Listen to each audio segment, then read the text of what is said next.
wants to live forever.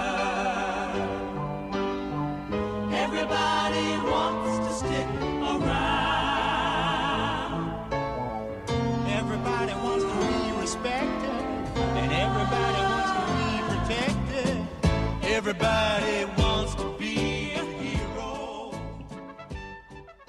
Hello and welcome to Drive-In, a double feature podcast. I'm Nathan.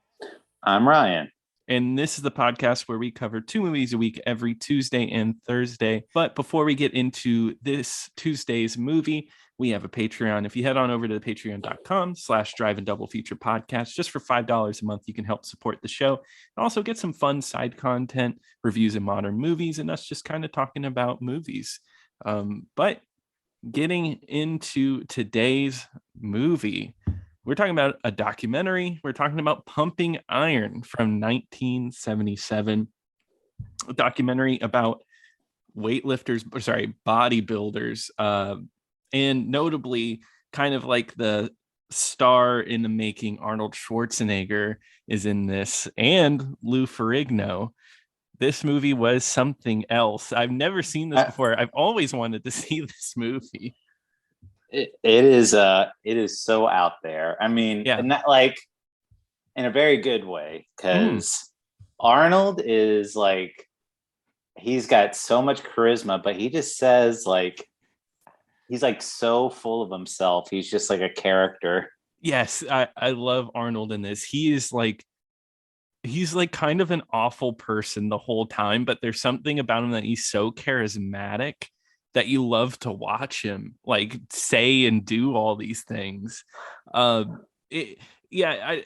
guess like that's the big thing. They definitely went full on with Arnold in this movie. He becomes this movie star more than anybody, because there are segments where they try to not cover him. Yeah. So like probably like the weirdest part for me is like they go on like, I don't know, like 10, 15 minutes on like this Mike Katz versus Ken Waller. Like they both had their own little rivalry, and they're like, and Mike Katz is like, yeah, I've been building this whole moment, and then he doesn't even get in the top 3, and then he loses. But then so you think, okay, so now they're gonna follow Ken Waller, but no, he never gets seen again. Yeah, no, I think he pops up in the background a few times. Well, you see him, but he doesn't have any significant time like last time.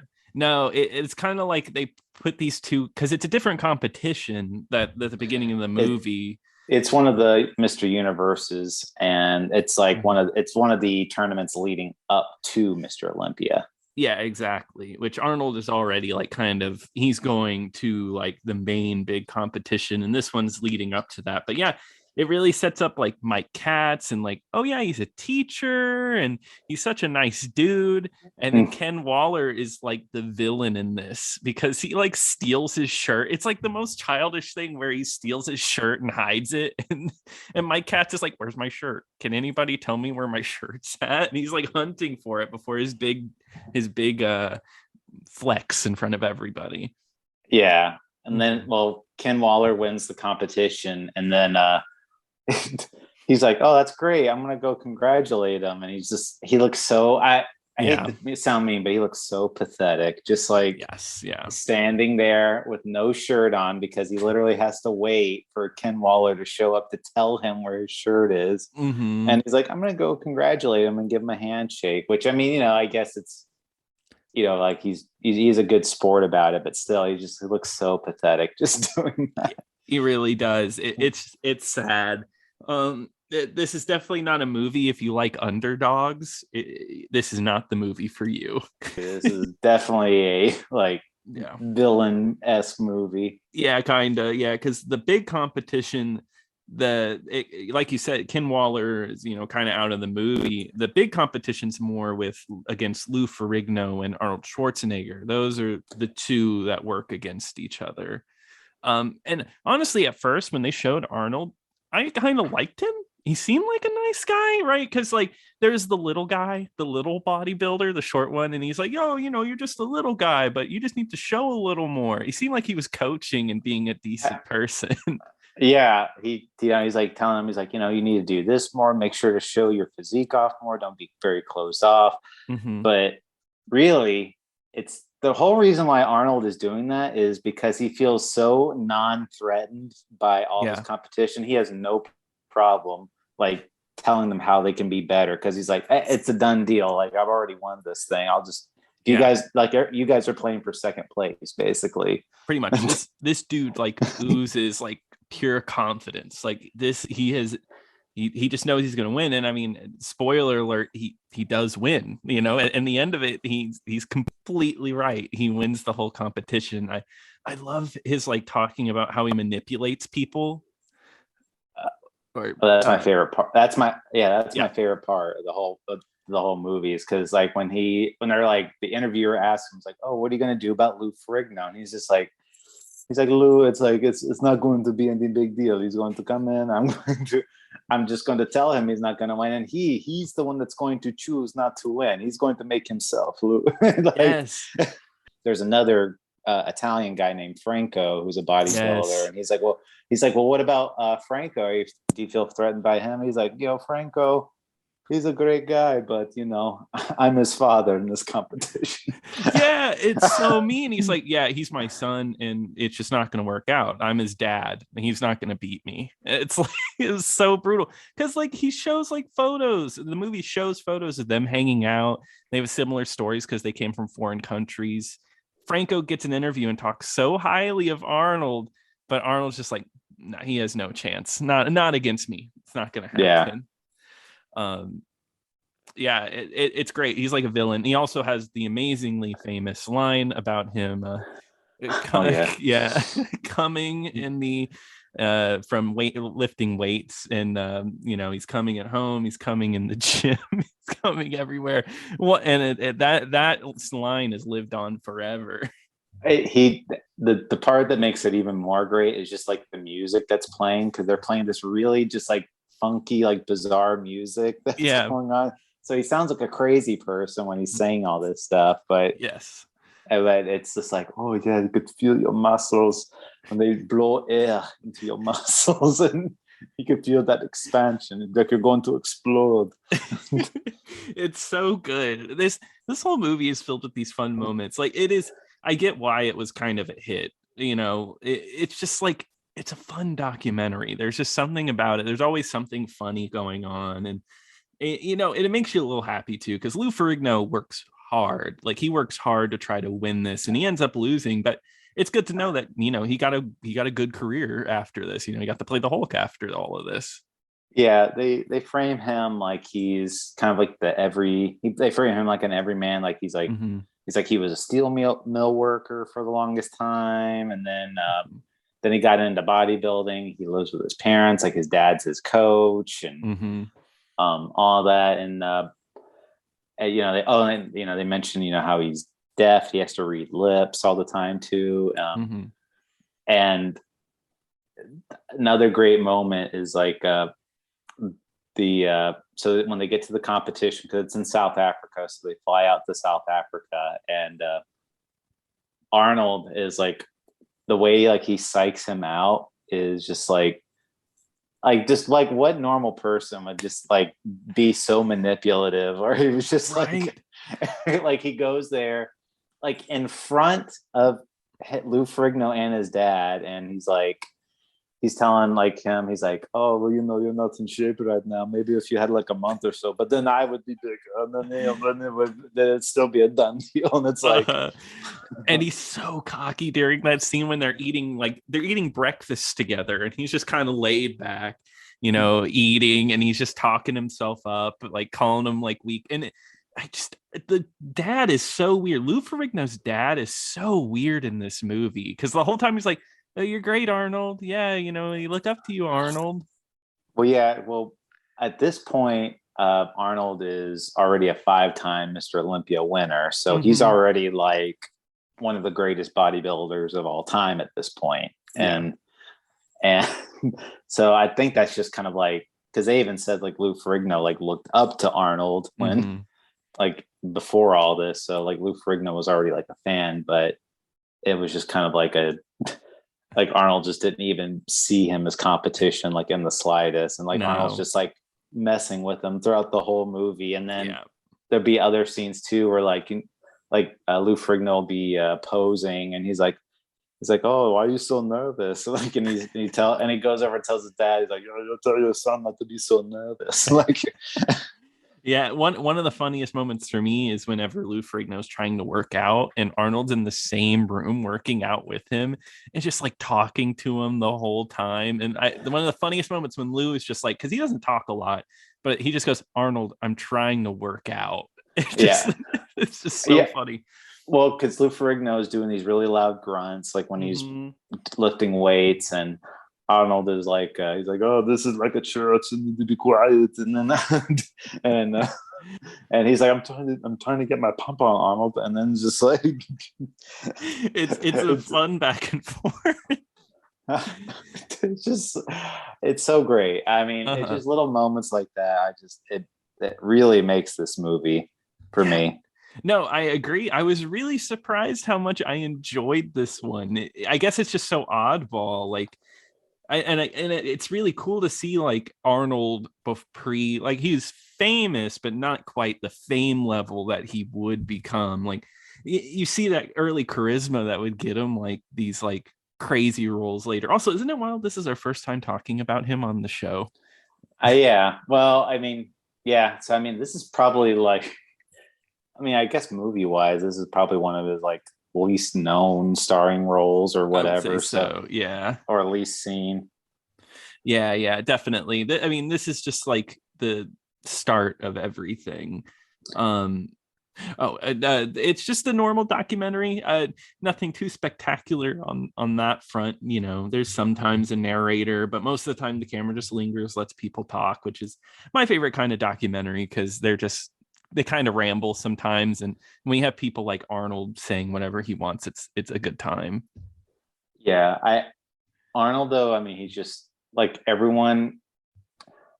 It's just so funny. Like everyone just takes this competition so seriously. They're like, you know, like you go back to like the Mike Katz thing or like Lou Ferrigno. They're like, it's like, you know, I'm a dog in this competition. Like if you push me, I'm going to bite you back or whatever. And then like Arnold is just like, yeah, like he's like sitting like having fun with like all these women at this photo shoot, and like he's just having a good time, and he'll be like doing horseplay with like one of the other bodybuilders in the gym, and they're just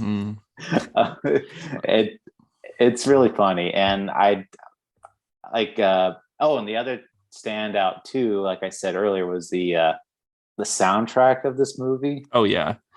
It's just like really like funky. I don't know. It has a 70s vibe to it. It's super 70s. We got to talk about the ending because Arnold wins and the movie does not end there. There's an amazing scene and just the look of Arnold laying back on the couch, happy he's won, smoking, I think a blunt, right? It is. Yeah, it is. Yeah. Eating fried chicken, wearing a shirt that says I'm number one, right? Arnold is numero uno. Yeah. Arnold is numero uno, and he's just looks back and he's just like so cocky, like, yeah, I won. And it's Lou Ferrigno's birthday. Well, yeah, that's what I was gonna say. That the messed up part is that this is Lou Ferrigno's birthday. Like this, Lou Ferrigno is supposed to be the man of honor, and like Arnold is just like in the middle of the room, like holding court and like taking all the attention away from like this guy that it's literally his birthday. Yeah, and Lou Ferrigno, like you said, he had just come off like this loss where he'd just been working for years, and he lost, and it comes in third place. Doesn't even get second. No. Yeah, the dude who gets second, like just showed up randomly, is what it seemed like. It was like, oh yeah, this is like a wild card dude that just like came in and he came in second, which is interesting. But yeah, and of course they tell Lou Ferrigno to give a speech, and Lou's just like, I want to have cake. Like, can I please just have my cake now? Yeah, he looks like he wants to be like anywhere else. The scene after that's pretty funny with Lou and Arnold on the bus, and Arnold's just right next to his mom, and he has this great line about he's like, oh yeah, your mom said I could come over, have dinner. Oh, and I can have your sister as well. Yeah, just like if the competition's over, like there's nothing. Oh, and the other thing too, Arnold at the end of this competition retires. Yeah. So he's like, he's got nothing left to prove at this point. He's not doing any more competitions or anything. And he's still like in the psych out mode, like just like, I'm just gonna like mess with your brain. Yeah. Well, there's something so interesting about that. Like he won 5 times and he's just like, you know what, I'm giving up on it. Like I guess he would continue to work out, but he was just done with bodybuilding. And maybe he knew he had a movie career and a political career ahead of him. Yeah, who knows about that? I mean, like at this point, like Arnold had been in a couple of bit parts in movies. He was actually like, in The Long Goodbye. He was in that. Mm-hmm. Yeah, he was in was the Hercules movie before this, Hercules in New York? I think Hercules was after this. Okay, after this. I think. But yeah, I've seen The Long Goodbye and he plays a very bit part in that movie. Yeah, he's just a big guy just standing there. And in fact, doesn't he speak and he's like dubbed or something? I think. I believe so, because it doesn't. Arnold has his very distinctive voice. Well, yeah, okay. No, I'm sorry. I looked. Hercules was before Pumping Iron. I'm sorry. Yeah, no, yeah. I just saw that now, but I love how he's credited as Arnold Strong, Mr. Universe. That's one we'll have to cover at some point. But I mean, this movie came out in 1977. And then he was in a few movies in the 1970s, and then Conan O'Brien, the biopic. Conan the Barbarian in 1982 would be his like huge movie role, along with the Terminator. I'm just looking at some of his early stuff before Terminator, and he has the leading man role in the Jane Mansfield story. What? Yeah, he plays Jane Mansfield's husband in that movie. That's really cool. I'd actually love to watch that. Oh, it has Lonnie Anderson in it. Yeah, Lonnie Anderson's Jane Mansfield. That seems really interesting. And then he did a Western with Kirk Douglas too. Oh, that's cool. I like that. So just when you watch a movie like that, Pumping Iron, though, it's really not hard to see that you're like, I mean, if I was a producer watching that movie, I'm like, we got to put this guy in movies. Like, oh yeah. I could see, because I've heard about this movie before, and I mean, it only made $2 million, but it was a $1 million budget movie. And I could see audiences really attaching themselves to Arnold. That's all we talked about during this movie was about Arnold, because he was the star. He took over the movie. And the other thing too was that Arnold, so like before Lou Ferrigno comes out, there's a guy talking to Arnold. He's like, hey, just so you know, I'm going to be going down and helping Lou Ferrigno train. I hope that's okay. I mean, is there anything you want me to tell him or whatever? He's like, no, go tell him I said hi, and give him a lot of help, because he needs a lot of help. And it's just like, just like, oh my god, hey, dude, I just to live, I'd like to know like what was running through his mind. Like, was he really just like that cocky, or was it just mind games? Yeah, that's what's so interesting about him in this movie. Like, it seems like the whole thing was a mind game, but I don't know. He could be that cocky, because when you see him on stage, he looks like he knows he's going to win. He seriously does. Like, everyone else looks confident, but he definitely looked like, I know I'm winning. I have no worries whatsoever. Yeah. Well, I guess the big question is what did you think of all the bodybuilding scenes in this movie? Oh boy, loved it. The oily men working out, flexing. I don't know anything about bodybuilding competitions or whatever. It's interesting though, like the flexing and everything, the way they move their bodies. My only thing is, if the way people react in the crowds for these things, how? They're like, woo, yelling at this man just flexing on stage. People love it. Yeah, I didn't get it. And I will say though, so I mean, like one thing Arnold does say is that the thing that like the key like to his success, he said, was like symmetry. Mhm. And I don't know if it was just me, but after he said that, I could kind of see what he was talking about. Like, because he was Mhm. saying, like, he's like, like if I want to grow my one part of my body 1 inch, I have to grow every part of my body 1 inch. Like, there's Yeah. not one single muscle I can't do. And I get what he was saying. Then, like, when you see him out there posing, it's like, you know what? He looks pretty symmetrical. He's like, Oh, yeah. there's nothing that's too small or too big on any one part of his body. This movie did do a good job of describing like what they look for, because I definitely was looking at like other people and I was like, oh well, yeah, that because they talk about like I think it was Mike Katz, his arms were too big for his body, and I looked at him and was like, you know what, yeah, you're right. It's interesting, I guess. There's a lot that goes into it, and I mean, bodybuilding is an absolutely insane thing. That is such hard work. Like, I couldn't even imagine. Oh, well, I actually entered us into a bodybuilding contest, Oh Nathan. God, So yeah. so we're gonna have to go there and pose and rub down and Okay, everything. is it tomorrow? Yeah, it's tomorrow. Hope you're ready. Get your God. oil ready. No one wants to see this oiled up. I don't know. I don't want to see myself oiled up. So yeah, I know what you mean. Yeah, I do But love that Lou Ferrigno's dad rubbed baby oil all over him. What a nice dad. hey, any dad would do that for their son. I guess so. Um, but anyway, neat movie. I think it's really interesting. No, I was saying I recommend it. I think it's a cool documentary, definitely a cool piece of history. And if you like Arnold, like most people do, it's like a fun way to look at it, where he came from. Yeah, I totally recommend this one. It's definitely not boring. I mean, it's